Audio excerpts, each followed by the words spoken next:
You are listening to the Intentionally International podcast. I am Anitra. I am an ordained minister in the Presbyterian Church USA, and I'm a freelance writer and occasional preacher in Munich, Germany.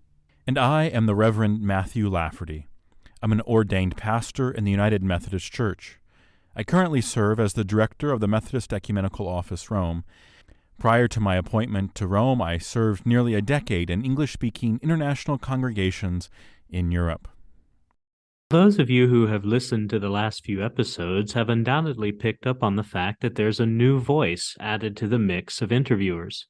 My name is David Smith. I joined the Intentionally International team last year after getting to know Anitra and Matthew through an interview they did with me about my research on international churches. Like many of you, over the past several months, all three of us have seen our worlds roar back to life in a post-COVID age.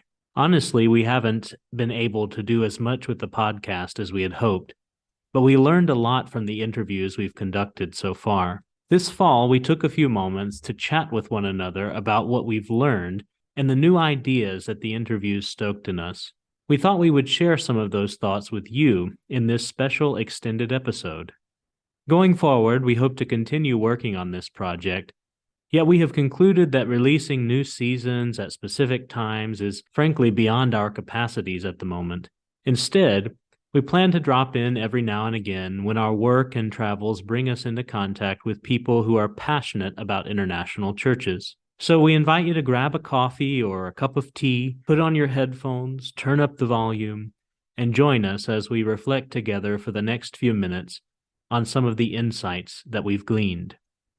Anitra will start us off with a few comments and questions on our interview with Pastor Nick Alorum Ahe Alamwalsi, who is the founding minister of the Living Generations Church in Hammersburg, Germany.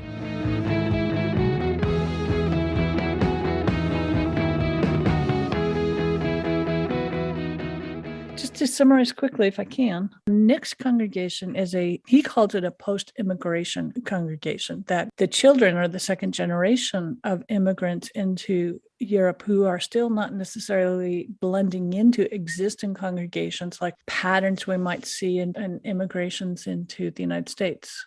Or a lot of the English-speaking congregations in non-English-speaking countries tend to be more first-generational or transitional. And it just started me thinking about, well, maybe one of the things that I had not recognized about English-speaking congregations is the fact that they are intensely first-generational or transitional. They're kind of stuck in a place. So what did you guys think? There are several things that come to mind for me. Maybe I take them in order of some of the things you said. I think often there's a misconception that English-speaking congregations and non-English-speaking countries are affluent, privileged, wealthy business people who are coming, or diplomats who are coming for 2 or 3 year stint and then leaving. Maybe they're staying a bit longer, but it's about preservation of a particular religious, cultural identity within the context where they're living, knowing that they're going to be living in multiple places. So it presents its own challenges for integration, for larger engagement within the culture society. Certainly there's that element that exists, but I would say those days are long behind us, where these types of congregations make up the majority of English-speaking communities that are in places like Germany or Austria or in Italy or in France. That one of the shifts that we see as migration continues, as well as a transition to staff that were previously brought in from abroad who formed these congregations, the staff switching to becoming more local. It also reveals that these English-speaking congregations, in my experience, have a lot more stability. There obviously are people who come from migrant backgrounds themselves. They immigrated with a partner and family, and they've decided to make their life permanently in a country, or they've married somebody from that nation, and so their lives are there, and they bi or multicultural families and are looking for a way to bridge that. Or there are people who are coming looking for economic opportunity, and that could be those who come for high salary jobs, or those who are folks who are coming from looking for unskilled work, but are coming in all kinds of different ways to a particular place that make up a community as well. My experiences in a place like in Vienna, the congregation I served before I came to Rome, was that by and large, most of the people there my first Sunday were the same people there my last Sunday, that it's a fairly stable place. And that even though there were a large number of people who had worked at the UN in Vienna and the various UN organizations based in Vienna, that they had worked there such a long time that they decided to make their lives, even in retirement, there. So we began to see second and even third generation emerge within that congregation. One of the things I was always curious about is that in Austria, they're teaching English in grade school. So by the second and certainly the third generation, their main language of communication is not English, but German, regardless of their cultural background. There might be a few who were raised in a particular linguistic grouping because their family and their home setting, but they would know German fluently and English would be another language. And so coming to church, and English wasn't necessarily their most natural linguistic affinity. And yet they were wanting to come and participate in that community. So I wonder how that's linked to cultural ethnic identity. So some of second, third generations were clustering of particular cultural ethnic groupings. One of them was Ghanaians, for example. But it was interesting in that congregation because you had a number of family relationships. So some were marriages among several people of two families had married together. So siblings had married siblings of another family. And so there was a sense that this was the family church. And so the church wasn't primarily about linguistics, but it was the church that the families attended together. I wonder how much I would think about it in terms of like third culture kids, that it was a way you're not going to ever quite fully fit within one culture or the other. And so if you grow up in a culture where you have one parent who's Austrian and one parent who's not, most of your life is going to be in the quote unquote Austrian part because you're going to go to school in German. And so much of it's going to be the formation of being in normal Austrian everyday society, where coming to church on Sunday, which has a very different vision of being multicultural, a different linguistic grouping, was a way of trying to still accept, adapt, and live within the culture of the other parent, and those identities still continuing. It does help that, as I was saying earlier, children learn English. So it makes it easier for them to come. It'd be different if that congregation was maybe a different language grouping that was less widely spoken, because they may have that language at home growing up, but they may not have it in school where it's reinforced and taught to them. So English, while maybe not the language at home, was still the language at school they would get, which made it easier for them to participate in church. One of the things that Nick was talking about in terms of his congregation is the sense that post-migration generation was not going to fit into the migration generation's church. That the worldviews were enough different, as well as the language, that they were not necessarily speaking the family's tribal languages. And yet at the same time, they're not necessarily fully German here in Germany. David, you have some experience with Nick and his congregation and some of your own experiences. Yes, I think an important thing to think about when we're looking at Nick's experience is that even if some of the same realities are taking place in his congregation as we might see in Anglophone congregations that are traditionally founded by white expatriates to other spaces, new individuals are engaging in those transitions. And so it is going to look a little different. So I think in some ways we're simultaneously talking about very similar realities and then different contexts. And I think something that has been helpful for me in the specific congregations that I've looked at across context is to see that what I really think we're looking at in the congregations we traditionally think of as international churches, we're seeing more than a shift between becoming either a post-migration church or a first-generation church. I think we're really seeing a blurring of the lines where a congregation might gravitate toward one end or toward another, and it might change at different times in its life. But in fact, it's really a blurring of the lines in a both and not an either or. And I think that brings unique challenges. I'll say specifically, rather than sort of talking amorphously as I am wont to do sometimes, I'll drill it down to two congregations that I studied for my thesis. So the first being the English Reformed Church in Amsterdam, which is in some ways one of the oldest examples of what I call an international Protestant Anglophone congregation, which I tried to simultaneously there contract and expand the definition of international church to make it more clear that by limiting what I'm talking about, I was hoping that there would be space for some of the things that Nick and others are talking about within this international church conversation. So the ERC in Amsterdam was founded in the 1600s, largely for Calvinist immigrants, or in some cases refugees, to Amsterdam who spoke English. And there was a similar Dutch church in London, and there were even some subsequently in the United States. In fact, the oldest corporation in the United States is the Collegiate Churches of New York, which were originally Dutch-speaking international churches in what was then New Amsterdam instead of New York. And so obviously, this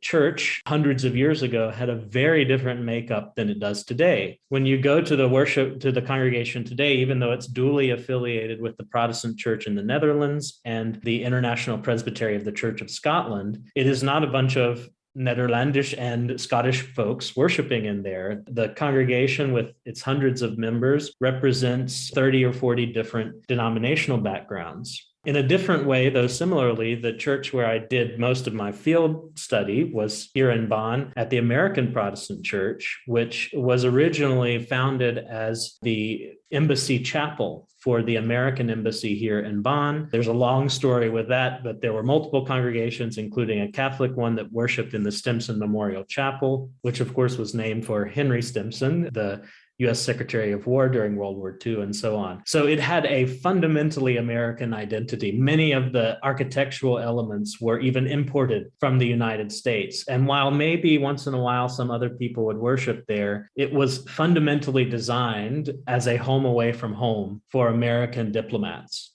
Yet with German reunification in 1999 and 2000, finally the embassy moved back to Berlin. And amidst all of that, a change in the congregation occurred, and the congregation had to decide who it was going to be all over again. Currently, there are, to my knowledge, 31 different nationalities represented in the church's membership, multiple different worship styles, multiple different traditions. So while the chapel clearly reflects that it was designed for sort of a mainline American Protestant background, where a Methodist, a Presbyterian, a Baptist, maybe an Episcopalian, though sometimes it's a little low church for our friends in the Episcopal Church, you can see now that it represents a much broader spectrum of what it means to be Christian. And I think the reality here is not that it became no longer an international church, no longer a home away from home for the people it was originally designed to minister to, but its definition of home expanded and changed and evolved. And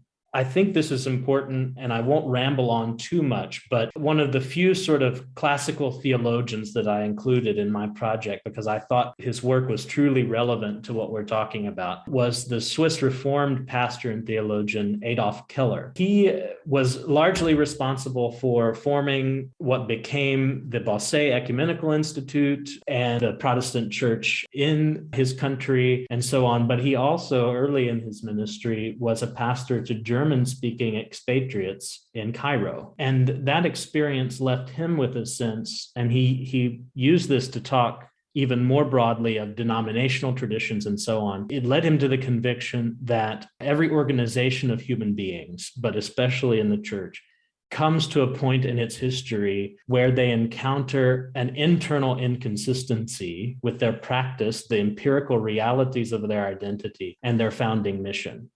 Now, for him, in some cases of theological inconsistency, that was a cause for repentance. But in other very practical ways, it was also a call to recognize a new reality. And so, what I think we are seeing now in a lot of what we would traditionally talk about as international Anglophone congregations is not just an either or, either they will become second generation or they will not, but a phase in which they are grappling with their identity and will probably take some traits that might be associated with a second generation church and maintain some of those essential identity traits of an international church. And I would argue that this is not a phenomenon unique to international churches, although we can see it on a grassroots level in international churches, but is simply part of the way churches interact with culture across context.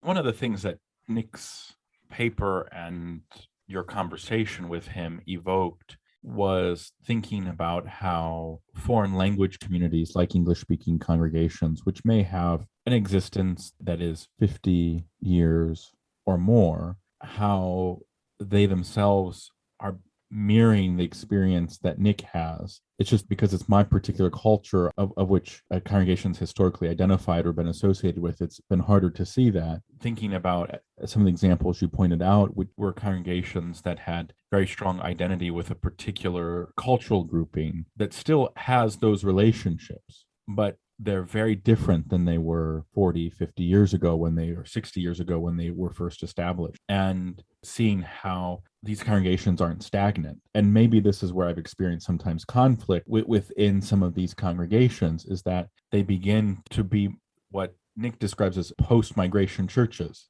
But there's internal conflict about what identity they become. Do we preserve a particular identity of the past? Is there a fidelity to the establishing identity or the foundational identity that maybe is no longer particularly relevant because we were established by primarily a British group, and now all of a sudden there are very, very few people who are British, and yet the founding group was predominantly that way, so it was shaped in a very British way? Or do we continue to evolve to take what we know of that from our home experiences, from the establishing identity, the identities of our particular location, and begin to weave it together in new and different ways? I see that happening in a number of English-speaking congregations that were historically established by white North Americans or Europeans, and a lot of searching and discernment, often unintentionally, because the demographic of the congregations have shifted. So it was easy to preserve a so-called American identity when people came and went, because they themselves had little influence from the particular culture. But the moment you stop being so transient and people are living there, then they begin to ask the questions and are influenced in substantial ways about the culture in which they are not living temporarily, but are living long-term or the rest of their lives in. The influence of that, both the acceptance of that and saying, well, this is interesting, how do we integrate that into our experience? Or saying, we don't want to be that. Those ways of accepting or rejecting the culture when you're living there long term or the rest of your life. Now that I've thought about it for a while, I do see what Nick's saying. At first, I struggled a bit with it, but what he's grappling with and discerning and trying to describe is something that's happened quite quickly. So you're beginning to see this change within a year, 2 years, 3 years. It's a short time span, where for established congregations, it's been a much longer, slower process, and it's maybe been harder to discern these kinds of questions of what does it mean to be so-called post-migration. And when you're saying that, I'm thinking about our conversations with Sunny in Waterloo. Thank you.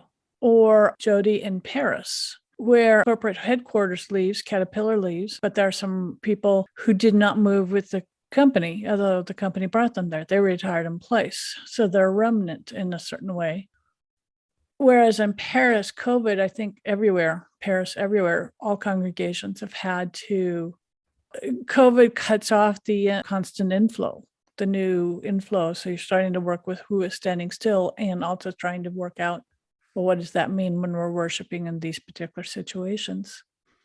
But drives me also into the question around identity and who preserves identity in a congregation, who holds and triumphs over incoming folks. Someone might be coming in with a very strong personality and had a particular, say, charismatic way of worshiping versus an existing identity that might have been more frozen, chosen kind of a style. So who owns the identity? Who enforces the identity in these situations? I find myself wondering where that kind of conflict happens in first gen or migration transitional congregations. The second gen or post migration needing to just plain step out of the arena in order to get space to do what they need to do.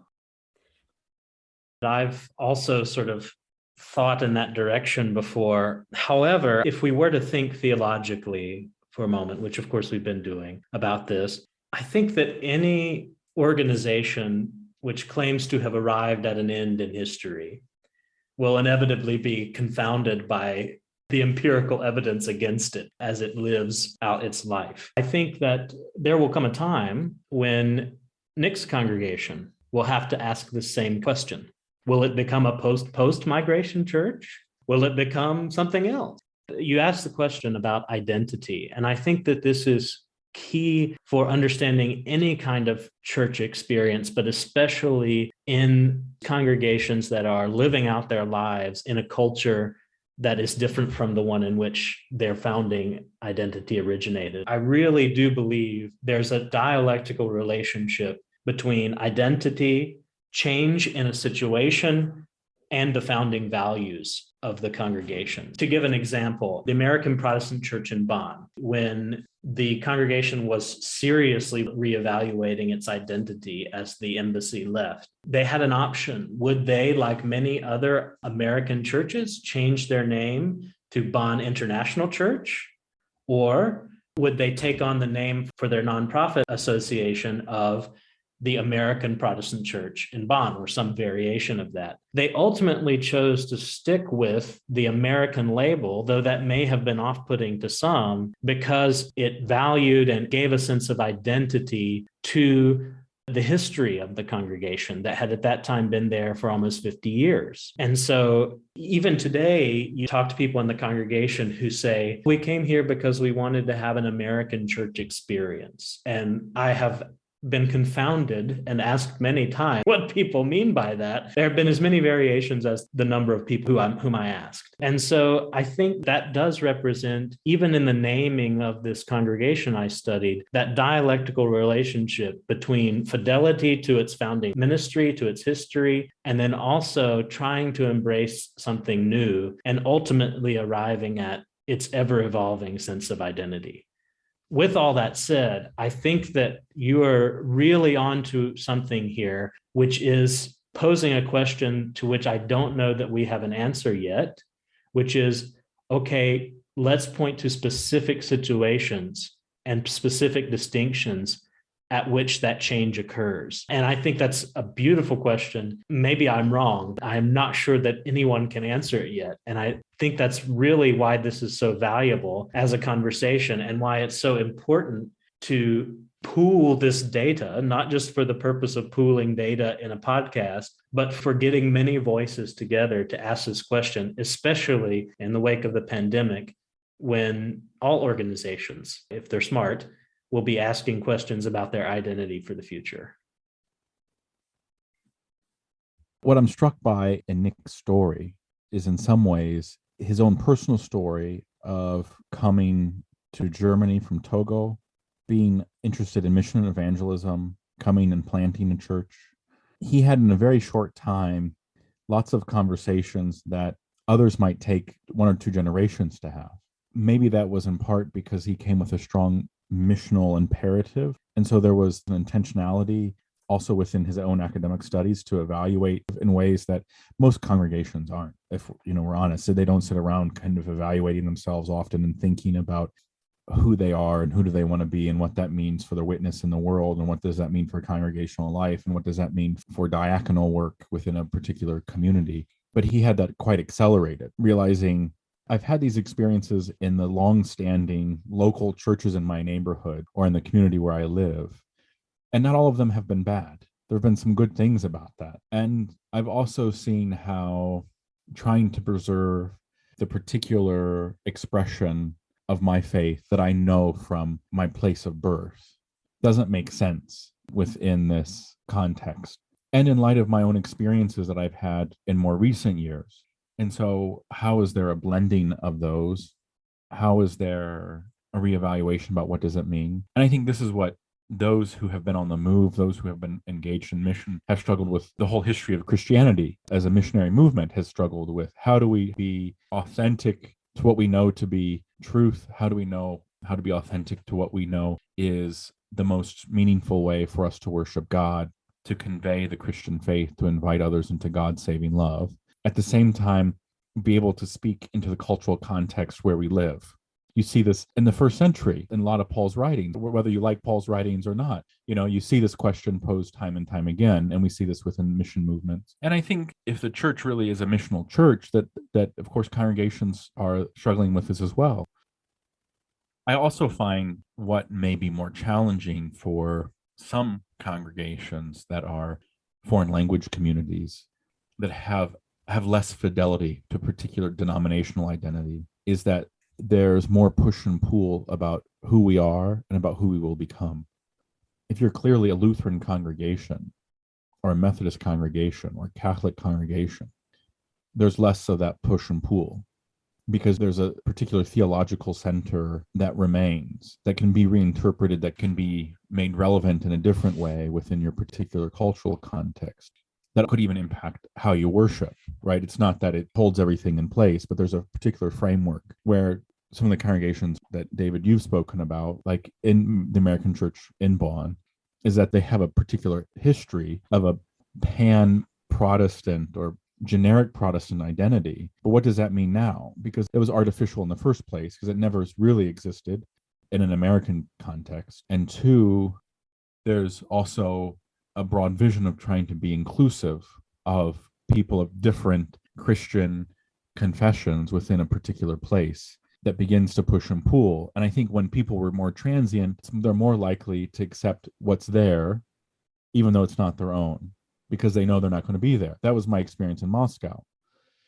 The congregation I had in Moscow was much more transient and also had a very broad Protestant identity. It was easier for those to come in and say, look, we're here 2 or 3 years.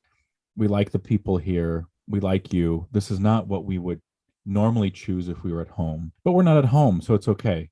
Those in the congregation who were there long term had a different relationship with that identity, had a different conversation with that identity, because this was not something they accept and then go home. This is their home now. And so how do they live more fully into that identity, or how do they impact that identity in the long term?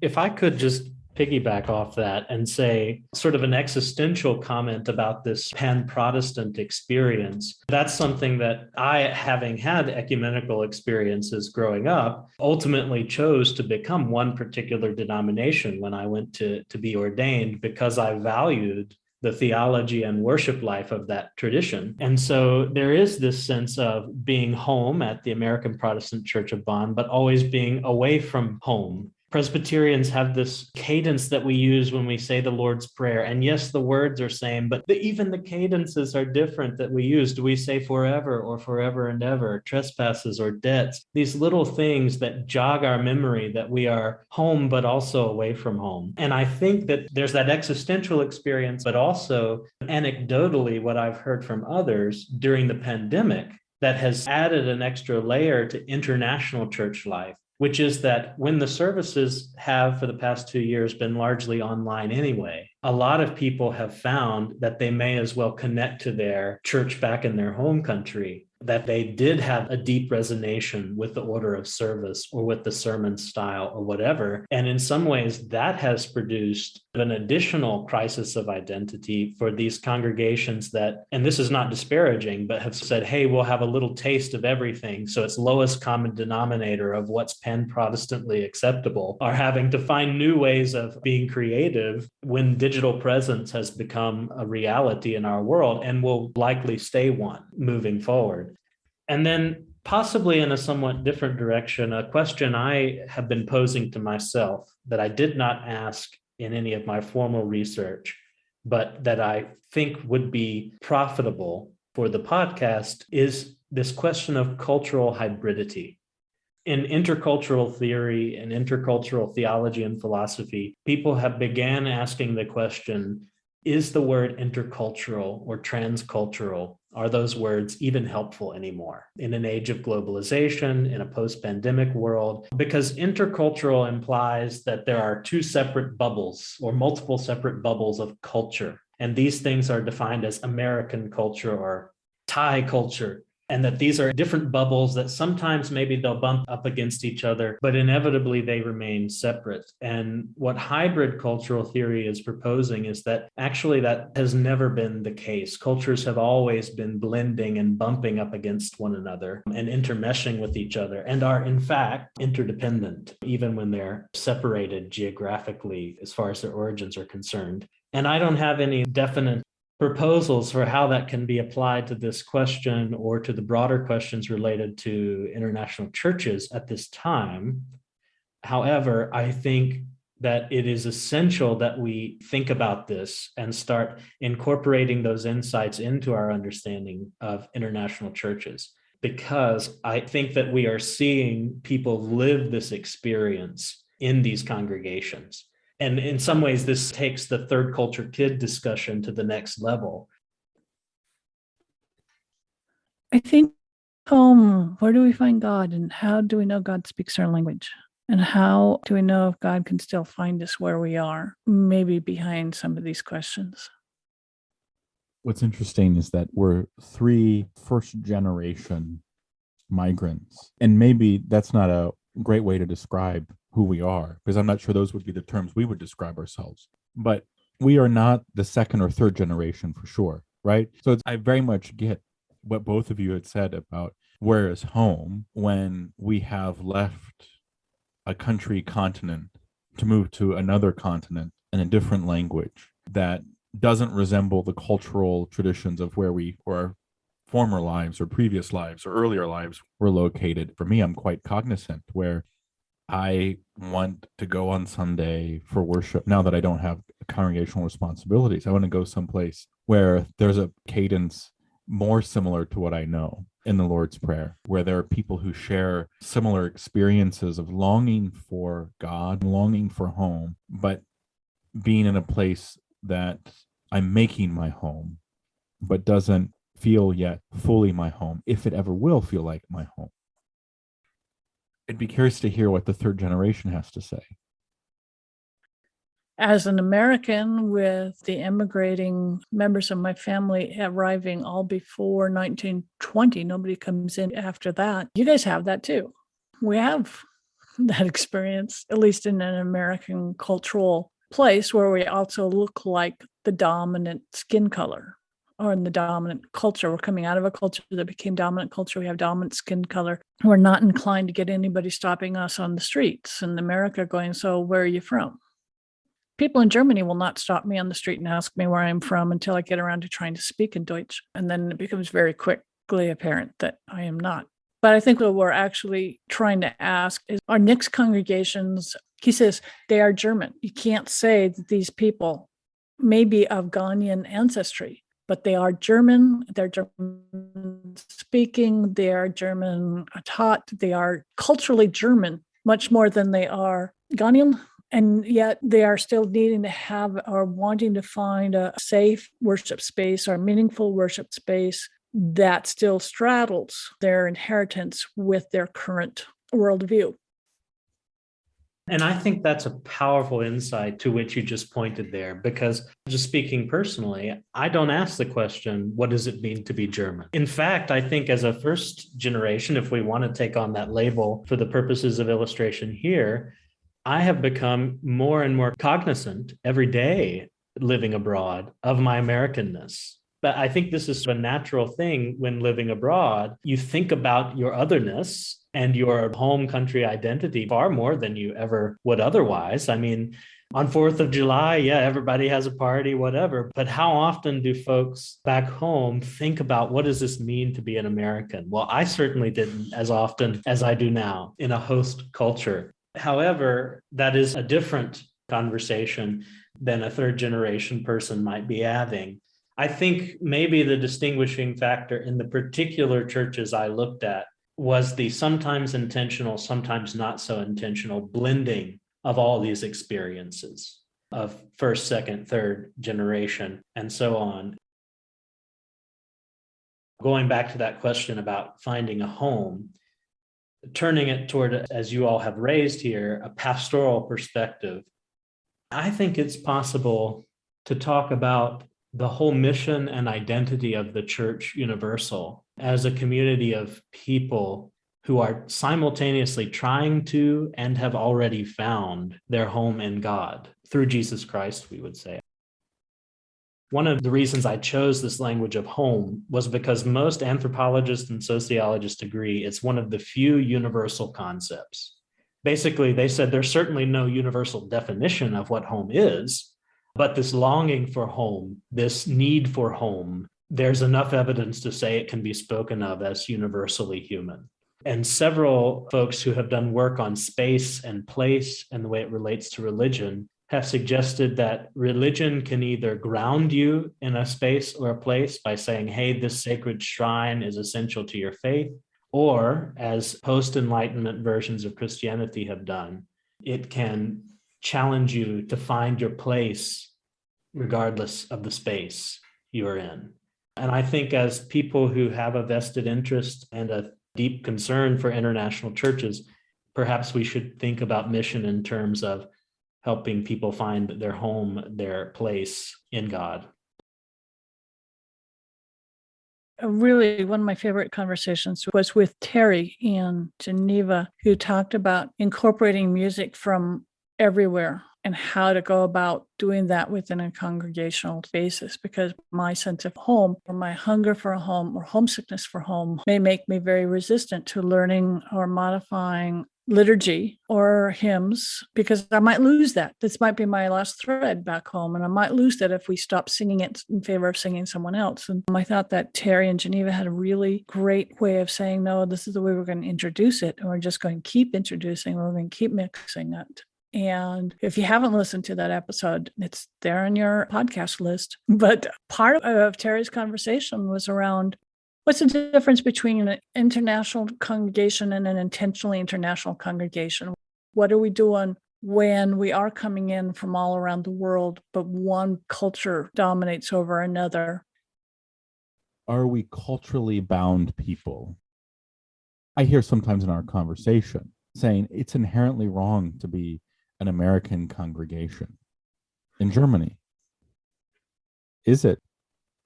I don't know.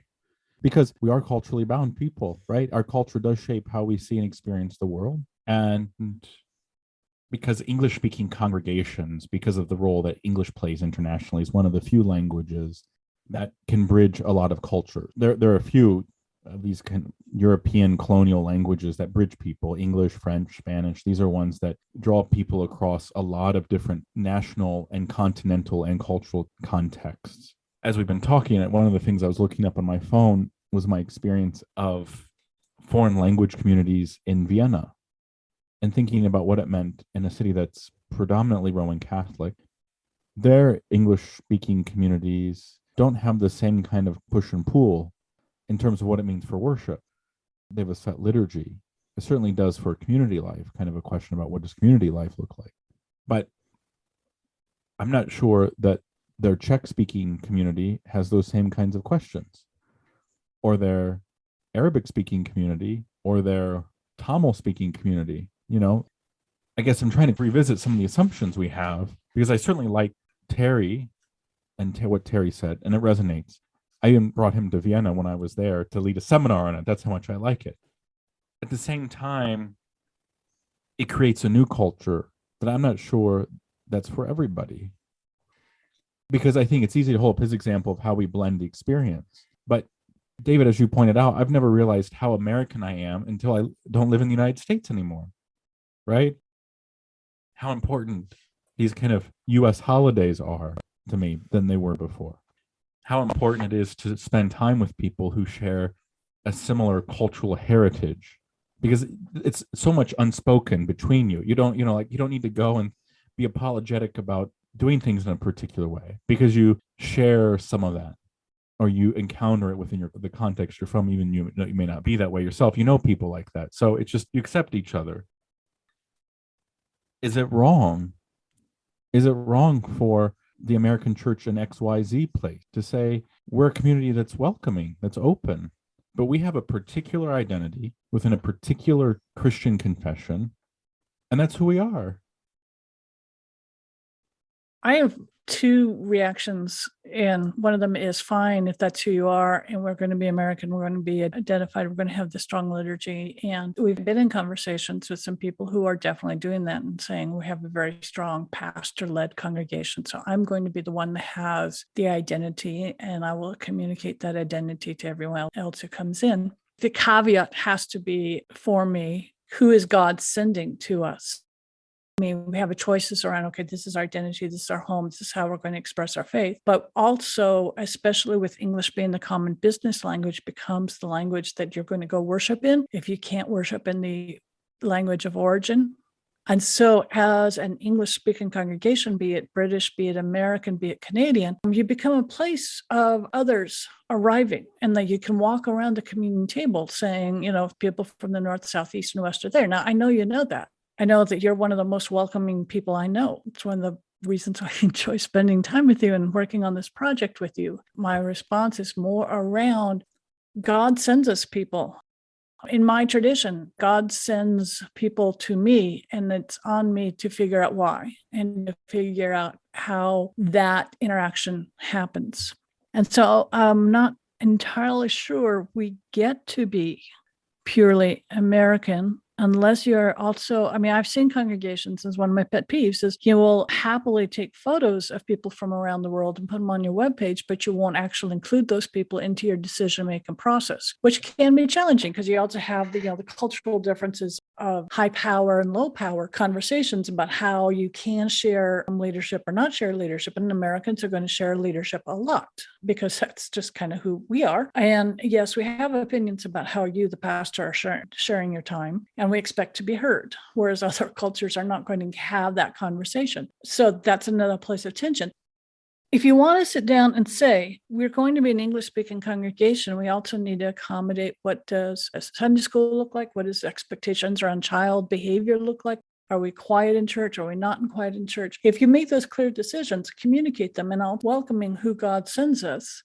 I think you're in for a very lot of hard work, but I think that's what you're being called to do. We are being called to do, is to figure out ways to be deliberate about accommodating all of these different gifts of people. And you have lived it. You are been in several congregations, leading congregations, doing this work. And so. Thank you for that. I'm curious where some of the boundaries are, right? And there aren't clear boundaries, which is, I think, why it's not easy to define where those boundaries are. Exactly. And sometimes I like systematic approaches. So the questions we're asking for English-speaking congregations, why don't we ask them of other congregations? Part of that simply because our lives have been within this particular congregation. Correct. So it's easy for us to ask because these are the things that we know, either because we've done research, because we've served in them, we worship in them. And because of our whiteness, we also want to be conscious of how race, how colonial attitudes are still a part of who we are. Right. And so having a lot more sensitivity, but wanting to have that. So that's also driving some of our conversation as well, and being quick to critique. But what's interesting, and the example that David gave about the American Protestant Church in Bonn, they chose an American identity. They intentionally, not an English-speaking identity. They chose an American identity. And that's where it began thinking in my head, okay, well, what does this mean? Because we use English-speaking and American as synonyms, where, okay, they've chosen an American identity. Now, nobody maybe knows what that means, but they've chosen that identity for their community after discernment, right? They had faced this existential crisis post-German reunification that they really had to say, who are we going to be? Now, maybe we think they picked the wrong identity, but They just didn't say one day to the other, okay, we're this and that. They had some type of process, and maybe that would be more interesting to learn about and see where that took them. For me, again, I like the boundaries. Like, where does this, and if Yeah. we're saying this about English speaking, why don't we say this about, here, there's a German speaking Lutheran community. It's interesting because they do some Italian language worship. But like many of the congregations that have been long established foreign language communities in Europe, they still bring somebody from the homeland. It's still a German pastor. Now, he spent most of his ministry in Italy, so he's an exception, really. Still, they brought a German to do a German-speaking Interesting. congregation.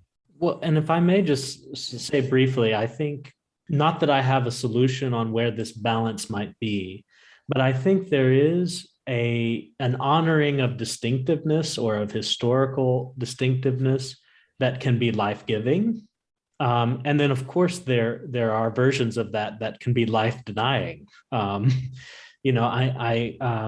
think particularly in the context of the American Protestant Church here, as you mentioned, which arguably, I mean, for some, it's not, I think, an either or situation with this either. I mean, the word American likely does turn some people away unintentionally. However, my understanding of what the sort of original, that group of people in this transition period were really envisioning was that community stood for with that risk of being too laudable, sort of the highest goals for German-American friendship.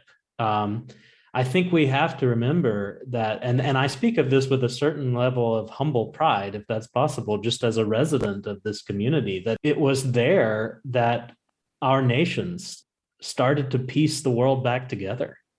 In this little humble village that they built from nothing out of a forest on the Rhine. And I don't say that with a sense of like a sort of false patriotism. It was a common effort. And even the Stimson Memorial Chapel is named as a monument to American-German friendship. Even in the naming of the place, I think there was, of course, a politically laden, but a genuine attempt to strive for something greater. Of course, that was in the realm of national interest, but I think there's also a deeply Christian component of that. I think it does go back to that in each congregation and in each time, whether an international church or not, a congregation has to decide what makes us unique. And yet in that uniqueness, how do we embody the welcome to God's table that we are called to embody? And that really is an indisputable component of the gospel.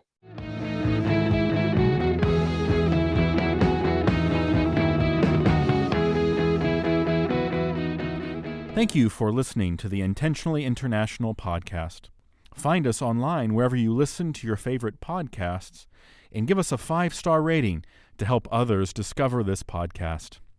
Visit our blog on our website at iipodcast.org.